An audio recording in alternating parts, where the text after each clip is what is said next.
Algunas respuestas al problema de la obediencia al derecho.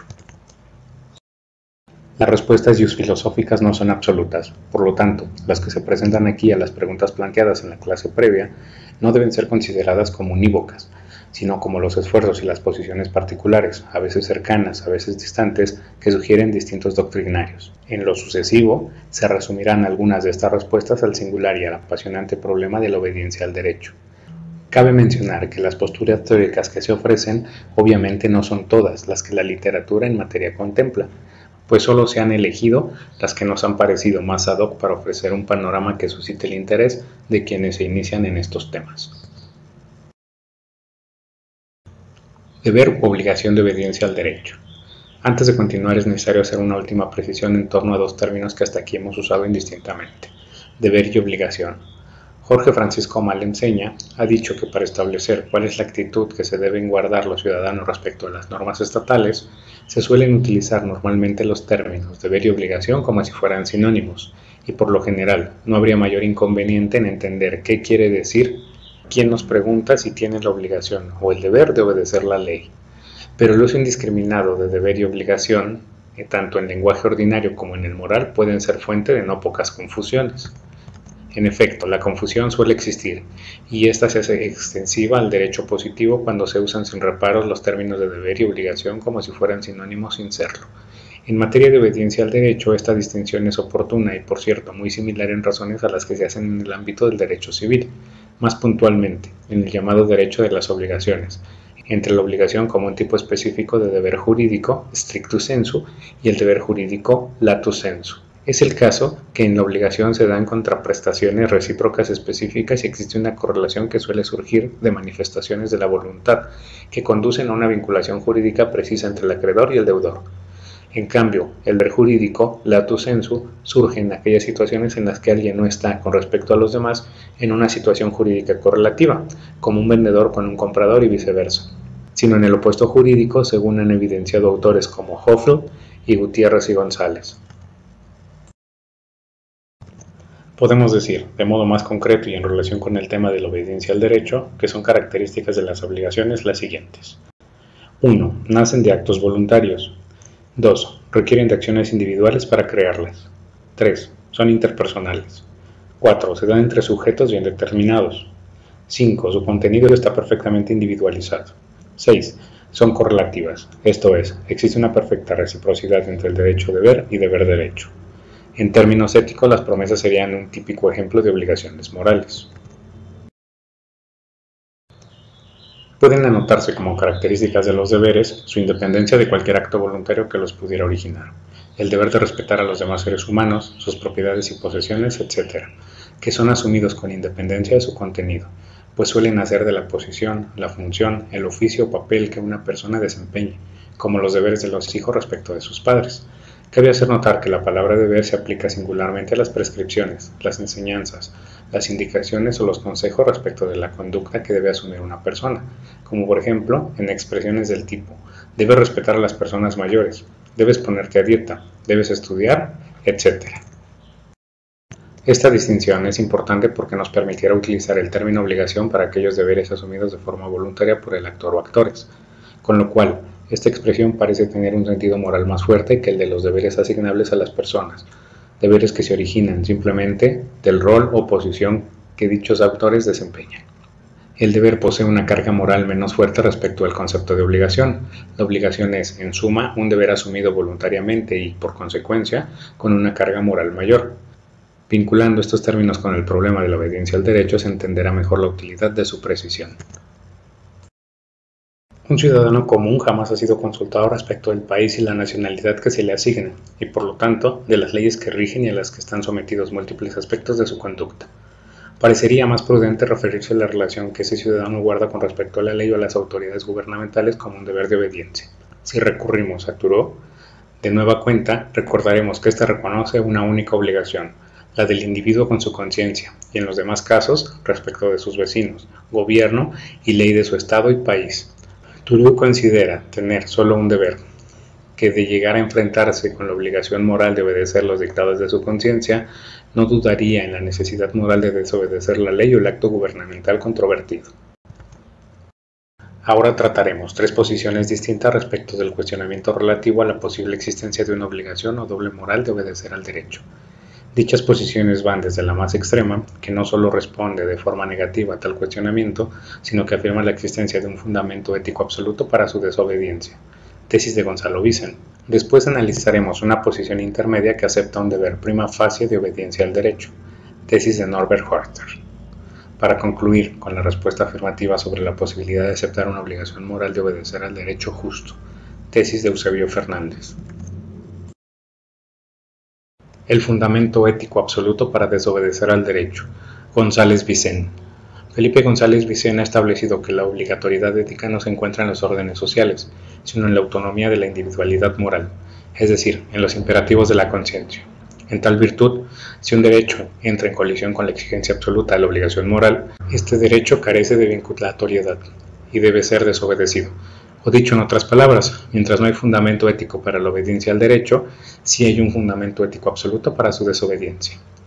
La respuesta que brinda González Vicent parte de las concepciones particulares acerca de lo que es el derecho y cuál es su función, así como del alcance del concepto obligación. Veamos. El derecho es para nuestro autor un orden coactivo de naturaleza histórica en el que se refleja el enfrentamiento de intereses muy concretos y el predominio de unos sobre otros.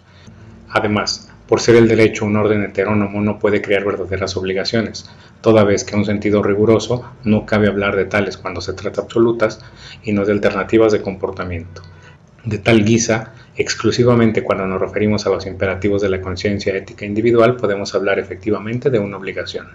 La respuesta negativa acerca de la existencia de una obligación ética de obediencia al derecho que ofrece González Vicent gira en torno a la necesidad de establecer un límite de tal obligación, a saber, la conciencia ética individual, y dado que sólo ésta puede imponer legítimas obligaciones, en el supuesto caso de un choque entre el derecho y la conciencia ética individual, el resultado no puede ser otro que la desobediencia.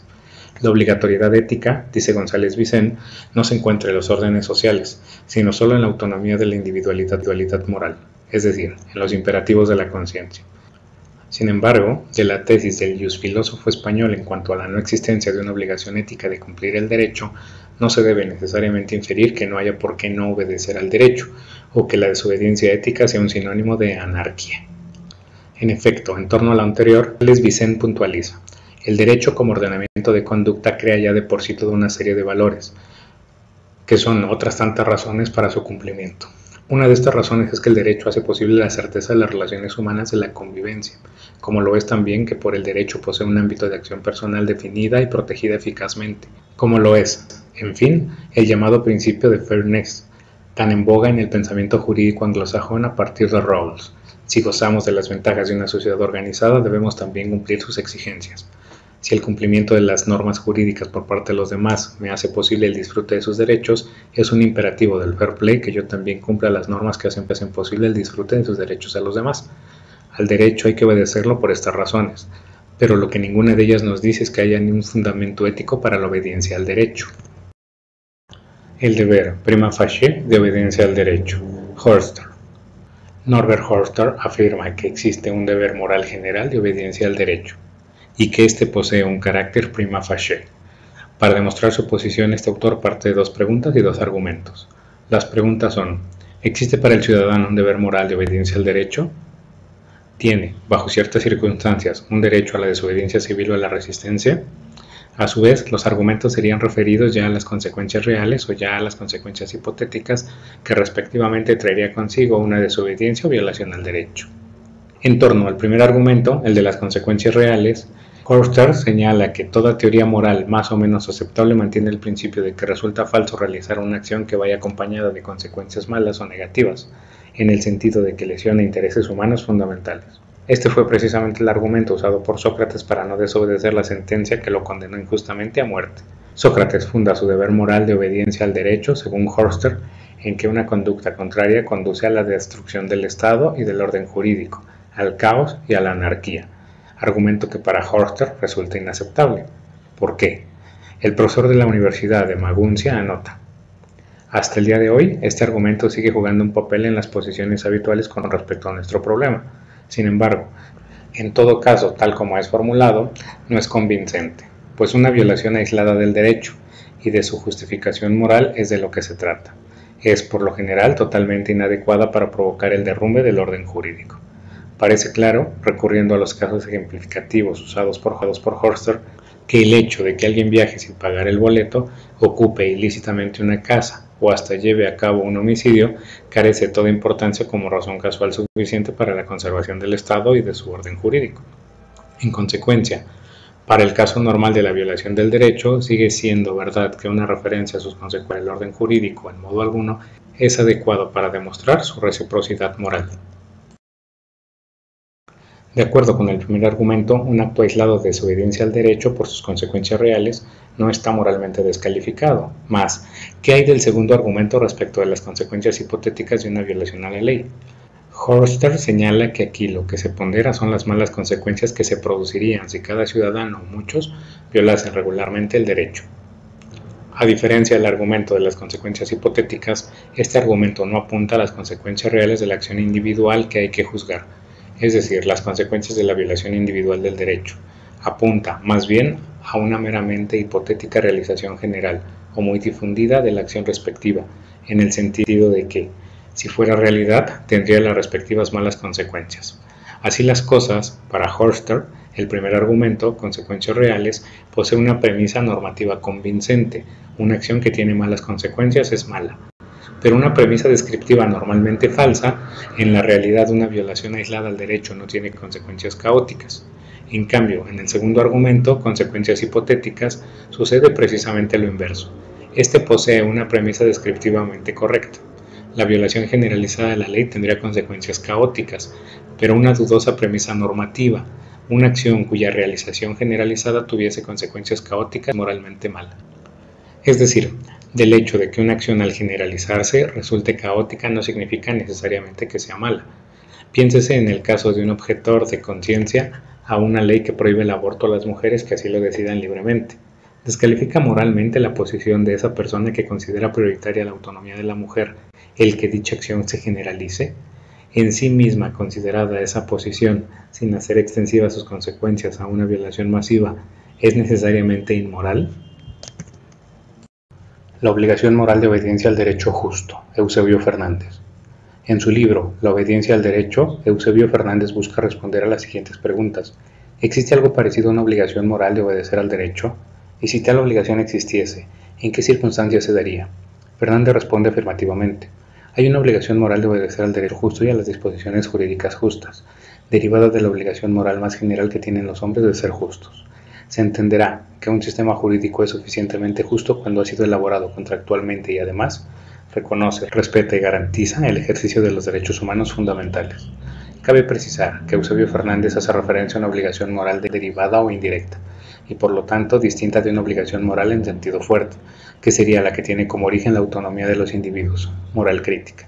Este autor, al igual que Hörster, no acepta que esta obligación moral tenga un carácter absoluto, sino prima facie.